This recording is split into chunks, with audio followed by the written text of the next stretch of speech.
Груден Карпуш. Овој пат победнички Карпуш на овие избори. Добро вечер за ВМРО, ДПМН и коалицијата за обнова на Македонија. Ке ми дозволите најпрви да се заблагодарам на оние кои што возможија да ние имаме оваа можност и привилегија да збориме од името на најголемата и најорганизираната политичка сила во Македонија, тоа е ВМРО ДПМН. Ке ми дозволите да се заблагодарам на сите оние кои што работеат деноноќно во оние доцни 80-ти, рани 90-ти години и кои што го создава Општинскиот комитет на ВМРО ДПМН овдека во Карпуш. Тоа се основачите и ветераните. Ви благодарам за се што направивте за Македонија и за ВМРО ДПМН. Понатаму би сакал да се заблагодарам на членовите, на активистите, симпатизерите, на оние млади луѓе кои што се дел од Унијата на млади сили, на дамите, кои што се дел од Унијата на жени на ВМРО ДПМН, на представниците на победничката коалиција, тоа е коалицијата за обнова на Македонија. Без целата оваа структура, ние денеска ќе не можевме да зборуваме за историска рекордна победа која што ќе се случи на изборите на 15 јули овде во Македонија. Победа која што ќе предводи ВМРО ДПМН заедно со народот. Ви благодарам за се што правите. Во минатото се радувавме на победите. Имаше моменти кога достоинствено се однесувавме и кога се случуваа поразите, но има нешто што сите нас не прави поразлични од нашиот политички противник, а тоа е она енергија која што не поврзува, тоа е љубовта за нашата татковина, за Македонија. Сега е тукму тој момент, почитувани пријатели, кога за помалку од 2 недели од денес, секој од нас ќе биде пред една раскрсница во каква држава сакаме да живееме.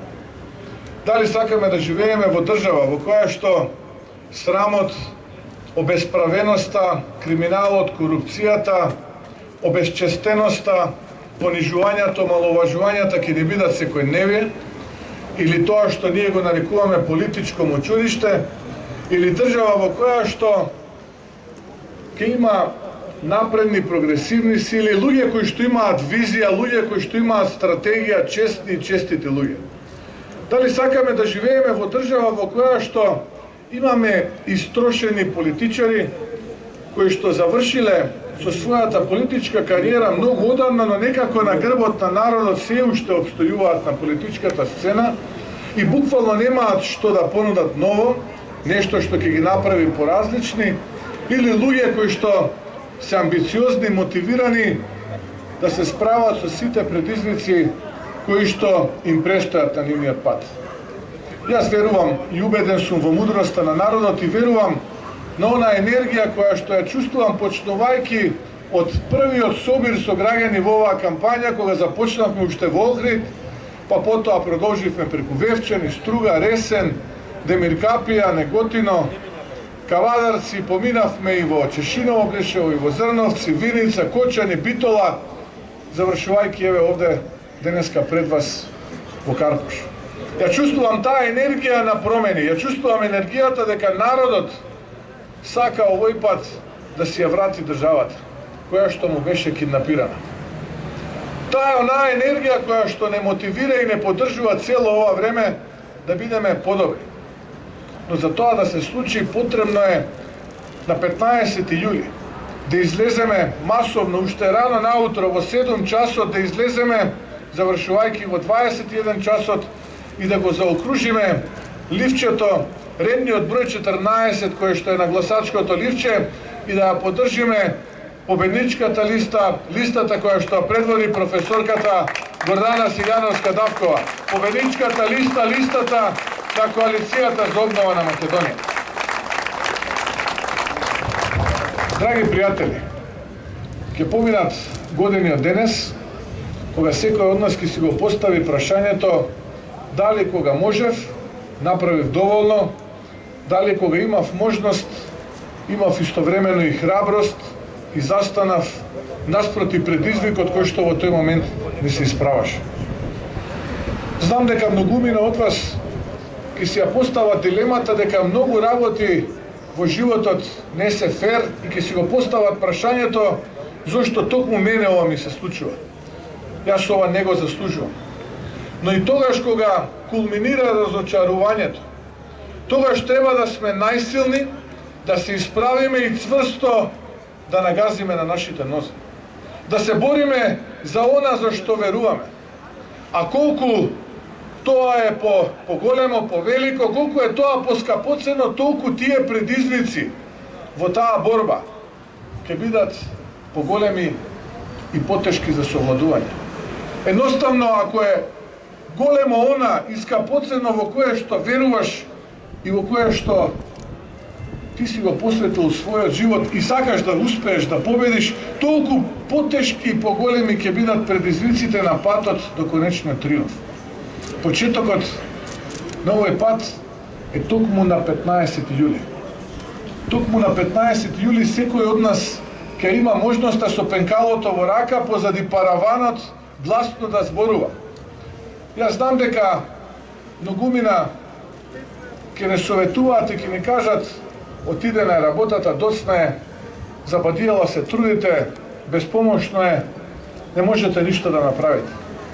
Но тоа треба дополнително да не мотивира. Тие кои што сакаат да не демотивираат, напротив, треба дополнително да не мотивираат, затоа што кога е најтешко, тогаш човек треба да е најодлучен, најхрабар, најсилен во намерата и да продолжи да се бори. Македонскиот народ, заедно со своите сограѓани, секогаш се исправал пред предизвици и пред многу побројни противници и многу помоќни војски. И секогаш победувал. Така ќе биде и овој пат. Јас сум убеден во мудроста и одлучноста на народот. Јас сум убеден во огромна, голема победа која што ќе се случи на 15 јули. Јас верувам дека народот гласно ќе зборува на 15 јули позади гласачката кутија. И покрај овој предизвик кој што ни е предизвикан од оваа пандемија, од овој вирус COVID-19. Предпоставувам во деновите кои што следат ќе се појават луѓето кои што се дел од нашиот политички противник, ќе застанат овде пред вас. Предпоставувам повторно раката на срце, па онаа истата со жицата, со семето, времето, ќе талкаат и така натаму. И повторно ќе слушнете од истите тие луѓе по некоја лага, некоја нова невистина. И повторно истите тие луѓе ќе ве убедуваат дека сега можеле, иако имаат 3 години и некој месец да докажат дека навистина можат, но еве сега им фала уште 4 години им недостасуваат за да покажат дека можат. Јас не можам да се сложам со таа сурова реалност и одбивам да ја коментирам. Тие едноставно не заслужуваат. Тие можеа, еве на пример, можеа многу подобро и многу поуспешно да се справат со пандемијата која што е совлада и нашата држава. Дури вчера, во денот кога имаме рекорден број луѓе кои што го загубија животот, тие промовираа спот, замислете, политика и политиканство тераат за здравјето на граѓаните.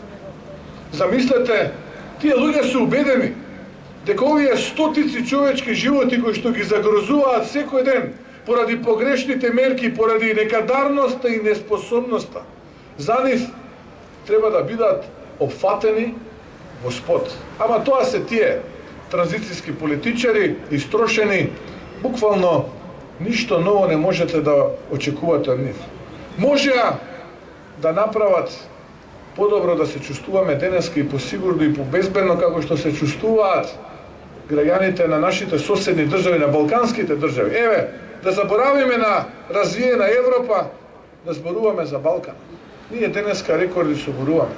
Да, можеа, наместо да седат фино залегнати во дебели кожни фотели, да газат персиски килими и да се возат во климатизирани возила платени со народни пари, можеа да го донесат и Google, и Facebook, и оној помалку шеретски најавуван гигант во автомобилската индустрија Volkswagen, ама не успеа. Дури Тоа што им го остави претходната влада, барем тоа да го реализира. Но и тие ги избрка. Зошто? Си го поставите прашањето зошто тоа го направија? Затоа што тие се сериозни компании, мултинационални компании, и тие не сакаат да плаќаат арач во еден ресторан во југоисточна Македонија. Па така замина и сега нашите соседи им се добри домаќини. За жал, најавените инвестиции во Македонија никаде ги нема. Може и 500 евра, како што велја просек плата. Сега следниот пат кога ќе го видите овој ист господин Заев тука во Карпуш со раката на срце, наместо 30 ќе ви понуди 34.000 денари. Влогот оди само нагоре. На лагата и нема крај. Само небото е граница за овој човек. Може многу подобра реформа во судството и правосудството да направат, а не денеска да сме хибриден режим и да се наоѓаме во последната третина на држави во светот кои што се корумпирани и каде што владее криминалот. Се надпреваруваме со најкриминалните држави во светот, убедливо сме на дното во Европа. Може наместо да го распродаваат достоинството, честа, националното, да направат подобри договори, да обезбедат подобра иднина. Но и тука не успеа. И тука покажа дека не можат. Наместо да го укинат законот за нивелирање на пензиите, можеа да донесат многу подобар закон и многу побрзо да растат пензиите.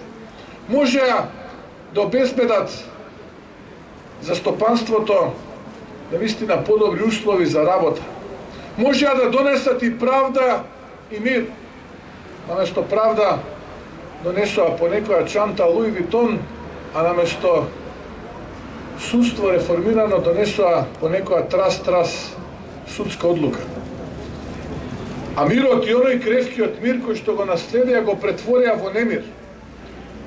Замислете како денеска се чувствуваат родителите на оние дечиња од Смилковско, на кои им ветуваа пред онаа 2016 година дека ќе ја дознаеле вистината, дека некој од нив ја сокрил вистината.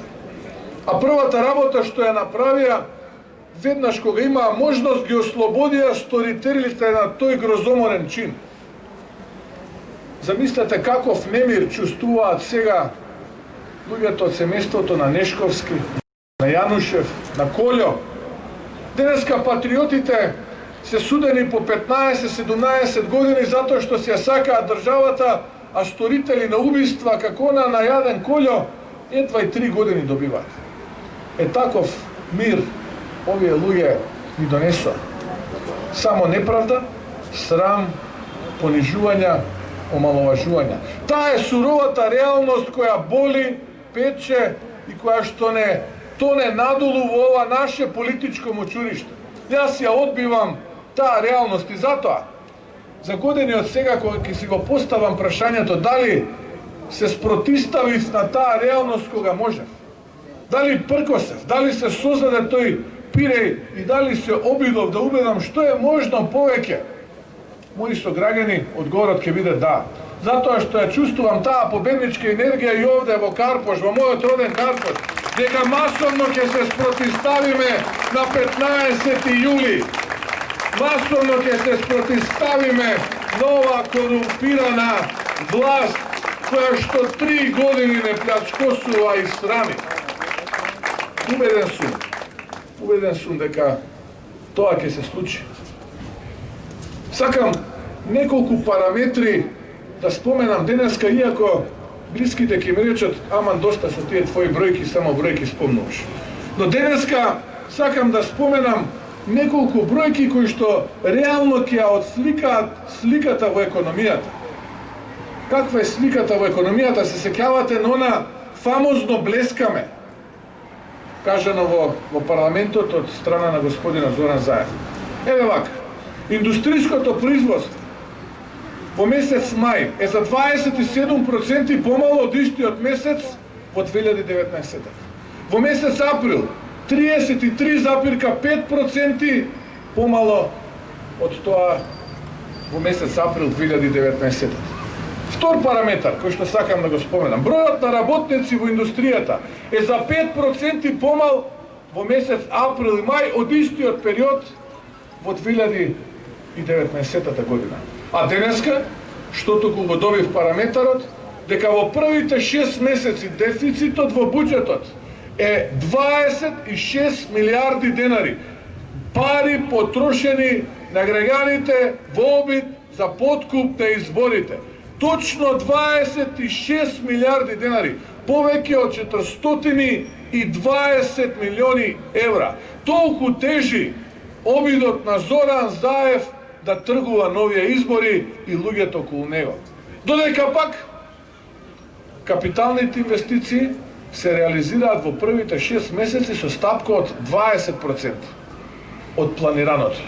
Но затоа подкупот, или барем, ке кажам, обидот за подкуп, бидејќи јас сум непоправлив оптимиста дека народот знае да препознае нечесна намера и овој пат ќе му го заврти грбот на овој кој што подароци дели и ќе му го покаже тилот и темната срамна страна на македонската политичка историја. Јас сум убеден во мудроста и дека тоа ќе се случи на 15 јули. Но не заборавајте, 420 милиони евра до овој момент, заклучно со 30 јуни, се потрошени. Се сеќавате кога најавува дека на она капија во центарот на Скопје ќе постават бројчаник, па тој бројчаник ќе вртел, па парите ќе се враќале кај народот и се така додека не ги запоседна институциите. Денеска ниту напојување му донесува на тој бројчаник, барем нула да стоеше, да не подсетуваше на една голема нула која што ја направија овие 3 години и некој месец. Тие кои што до вчера им беа режим, денеска им се верни слуги и најлојални коалициони партнери. Но јас, еве се обврзувам овде во мојот роден Карпош, дека во првите 6 месеци, без разлика од која политичка партија припаѓа, тој кој што се огрешил пред законот, тој кој што ги прекршил законите и уставот, ќе одговара. Само 6 месеци се доволни да покажеме дека можело поинаку и да докажеме кој се богател на грбот на народот, кој го плячкал, крадел и страмел овој народ.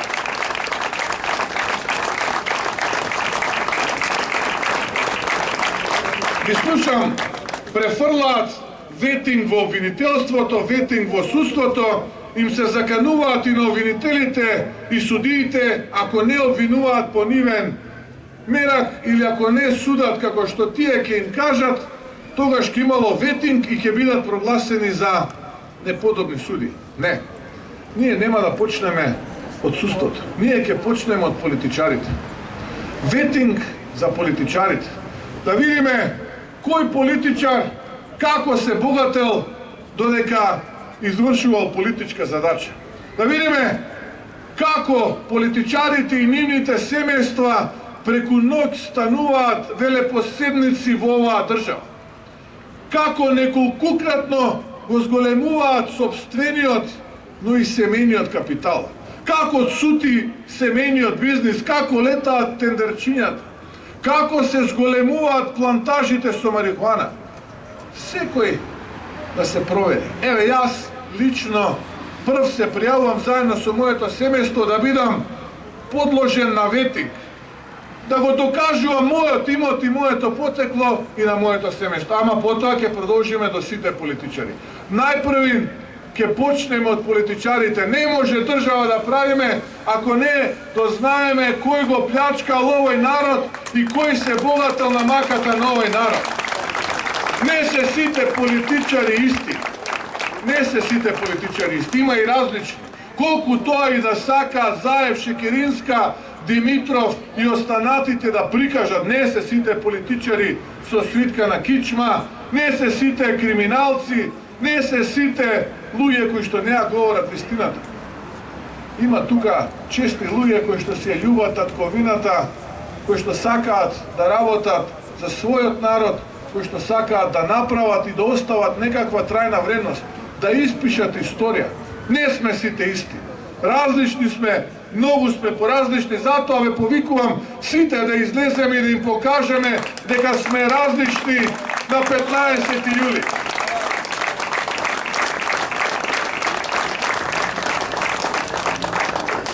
Не обвинуваа сме немале програма.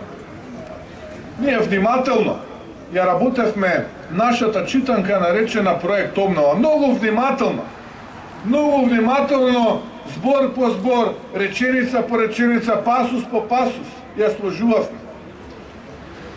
Ја создава луѓето кои што се дел од партиската комисија, луѓето кои што се дел од општинските комитети, коалиционите партнери, многу експерти кои што се политички определени, но и такви кои што се политички неопределени од земјава и од странство. Вие се сеќавате на оние разговори, мислам дека имавме една таква средба, ако не се лажам, малку подолу од овде исто во Карпуш 3. И разговаравме, ја пишувавме програмата. Разговаравме за програмата, кои проекти ќе бидат дел од оваа програма, од оваа наша читанка наречена Проект Обнова. Внатре ќе најдете повеќе од 1000 проекти, политики, мерки, кои што се внимателно бирани. Ние не можеме да ветиме дека се ќе решиме. Ние чуда не можеме да ветуваме. Ние не сме волшебници и чуда се невозможни. Но тоа што сме го ветиле, стојам пред вас, ве гледам во очи и ви кажувам слободно поминете низ Карпош, низ Скопје, разговарајте со вашите соседи, пријатели, колеги, роднини и слободно зборувајте за оваа читанка Проект Обнова. И слободно кажете им дека се што е внатре напишано ќе биде исполнето. Следниот пат кога ќе се видиме, кога ќе разговараме, кога ќе се погледаме вака очи во очи, ќе зборуваме за отчет, што сме направиле и што ни преостанува во мандатот уште да направиме. А во оваа читанка ќе најдете најмалку минимум до 25% зголемена просечна плата во еден мандат, но не на ниво на филозофија и голо политиканство и реторика, туку со јасна методологија и план, за да може да не следите во реализацијата на ова ветување.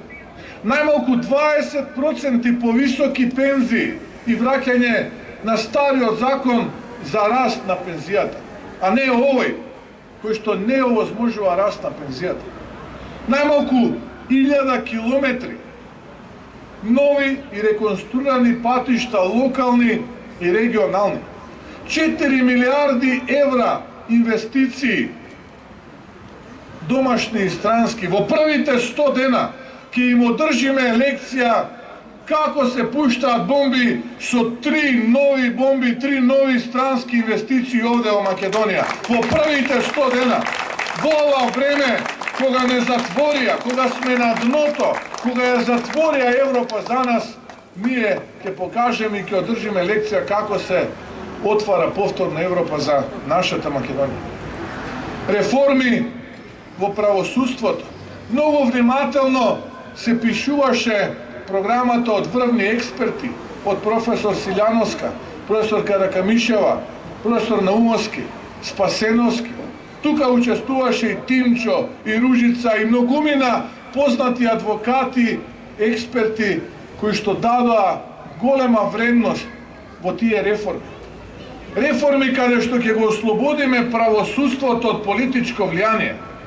Не можете вие да повикувате на ветинг во правосудството, а да сте го заробиле тоа истото и да нарачувате трас судски одлуки.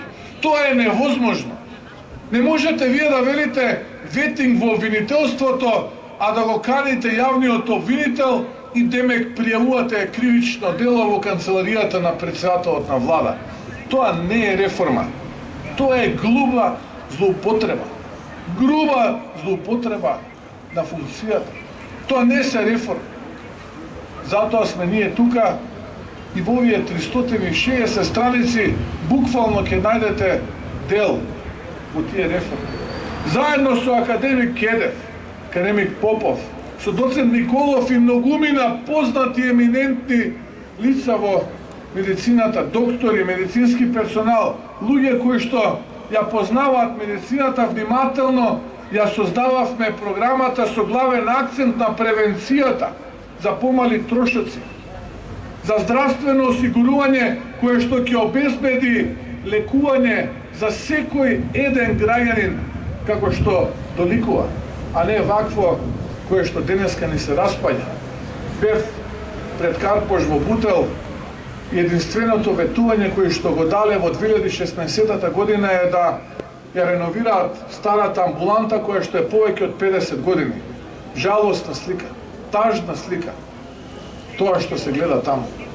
Многу внимателно биравме каква методологија ќе примениме веднаш после 16 јули, за да го намалиме данокот на 8%, историски најнизок данок во 2021 на 9%, во 2022 на 8%. Како да дојдеме до невработеност, стапка на невработеност под 10%, 0% данок за оној кој што ќе вработи човек до 29 години. Како да ја примениме дигитализацијата во Македонија? Да напуштиме злоупотреби, да напуштиме бирократија, да ја примениме дигитализацијата во Македонија. Најмалку еден универзитет во првите 1000 во свет. Најмалку еден универзитет. Денеска се сеќавате на оние од пленум, кои што не убедуваа дека не било вака, не било така. Денеска немаме универзитет ни меѓу првите 2000 за жал во светот. Имаме и преодна стратегија со која што ќе се справиме во делот на економијата. Данокот на додадена вредност за хотелиерите, кафанџиите, рестораните од 18 ќе го намалиме на 10% заклучно со 2021 година. Ќе ги ослободиме од партиципација студентите за учебната 2021. И уште многу проекти кои што се наоѓаат во овие 360 страни и се дел од оваа читанка наречена проект Обнова. Сигурно ќе го поставите прашањето како ова ќе го реализирате. Заврши времето, почитувани сограѓани, драги пријатели, на политичари и елитисти. Секој оној кој што денеска е дел од оваа победничка листа на коалицијата за обнова на Македонија, но и оној кој што во иднина ќе извршува задачи во владата предводена од ВМРО-ДПМН, треба да биде овде со народот. Ке заборават сите тие на привилегиите, туку заедно со народот ќе го слушаат народот и тоа што го збори народот, тоа што му е потребно на народот, тоа ќе биде она кое што со проекти ќе го испорачаме. Чекор по чекор, за да дојдеме до крајната цел во која што веруваме, а тоа е онаа Македонија за која што сонува мојата генерација. Македонија која што ќе биде вистински дом и мајка за сите граѓани без разлика на нивната етничка припадност, а не само за повластени семејства, не само за привилегирани политички семејства, туку за сите граѓани. Амбициозен план, сериозна визија. Мотивирани сме и подготвени се тоа да го реализираме.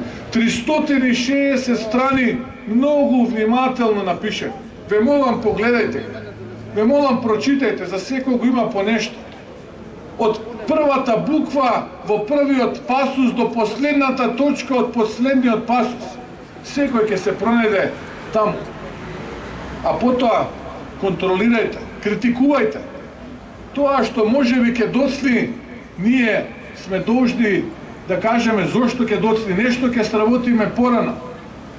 Но сето она кое што е ветено во овие 360 страни, се обврзуваме дека ќе биде реализирано. Почитувани сограѓани, драги пријатели, сосема на крај, сакам да кажам неколку реченици за носителот на листата во победничката изборна единица 1, професорката Гордана Силјановска-Давкова. Кога се запознавме, имавме еден тивок, би рекол, многу пријатен разговор пред неколку години, зборувавме за реалноста, зборувавме за предизвиците кои што во тој момент ја тиштеа нашата Македонија. За сето она кое што надоаѓаше, ние го антиципиравме, бесме свесни за сето тоа и морам да кажам дека имавме исто мислење со професорката Силјановска. Месеците потоа, годините потоа, можам да кажам дека професорката Силјановска е човек кој ја промени македонската политичка сцена. Со својата искреност, со својата мудрост, со својот професорски настап, со своето знаење. Таа не мотивираше да бидеме подобри и подобри, да истраеме во нашата битка. Професорката Силјановска е човекот кој што беше наш водач изминатиот период. Жена која што знаеше кога е најтешко да излезе и да брани честа на сопствениот народ, на сограѓаните и на сопствената татковина Македонија. Затоа ве молам на 15 јули да излеземе да го заокружиме бројот 14 и да заокружиме за победничката коалиција, коалицијата која што ја предводи ВМРО-ДПМН, коалицијата за обнова на Македонија. Да сте ми живи и здрави, да ни е вечна и вековита Македонија, да ни е вечно и вековито ВМРО-ДПМН и коалицијата за обнова на Македонија. Ви благодарам од срце.